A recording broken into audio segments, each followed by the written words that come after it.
playing Resident Evil 4.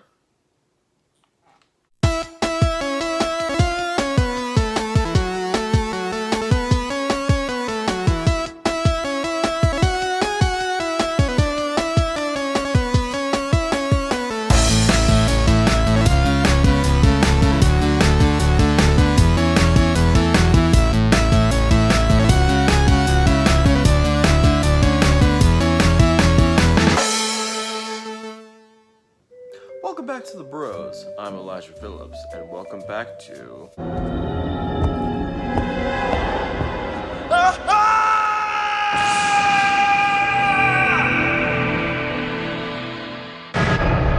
Resident Evil Month. The game we're reviewing today is Resident Evil 4, which is a departure from the original series. As you can see, or remember, 1, 2, and 3 were mainly focused around survival horror, while the third one, most importantly, was more focused a little bit on action.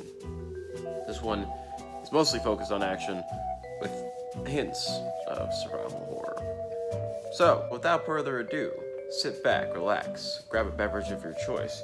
Today I am drinking a Nature's Twist sugar-free strawberry lemon.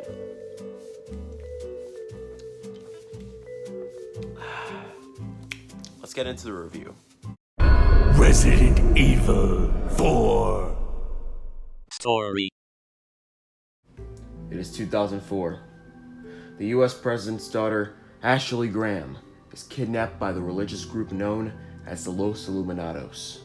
Leon S. Kennedy, the rookie police officer from Resident Evil 2, was scheduled to join Ashley's Secret Service detail, but is ordered to find her instead. Leon Kennedy is injected with the Las Plagas parasite by the Los Illuminados. After that, he and Ashley, who is also infected with the same parasite, take shelter in a church.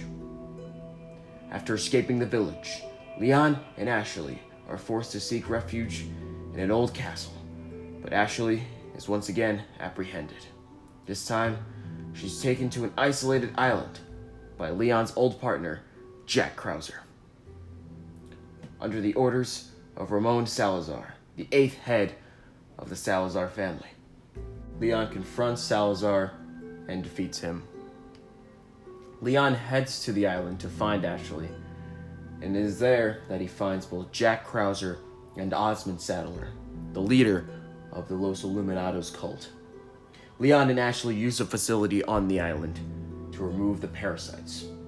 Ada Wong from Resident Evil 2 steals a Las Plagas parasite sample from Leon. And then Leon and Ashley escape the island via jet ski. Gameplay. Throughout most of the game, you, of course, play as the main character, Leon, but there is one chapter where you play as Ashley. It's a very short chapter, and it involves zero combat at all, but it is generally challenging, because there's one slider puzzle that's a pain in the ass, but we don't talk about that one. Of course, Ashley follows you around, and sometimes she can be a pain in the neck, having to watch her all the time, make sure she doesn't get hurt, but overall, her AI is actually quite nice. This was the first game in the series that departed from the fixed camera angle style, which was revolutionary for the time, and was like, hey, we got a Resident Evil game where you can actually, move the camera and sort of...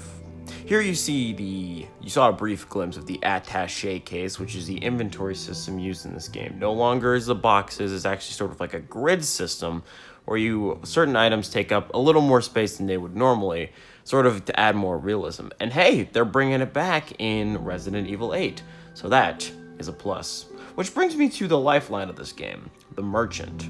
This man is here and he'll sell you wares if you have coin.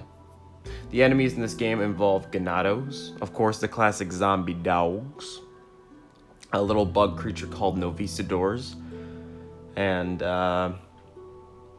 then we have the bosses. The bosses being Salazar, the village chief, Vittori Mendez,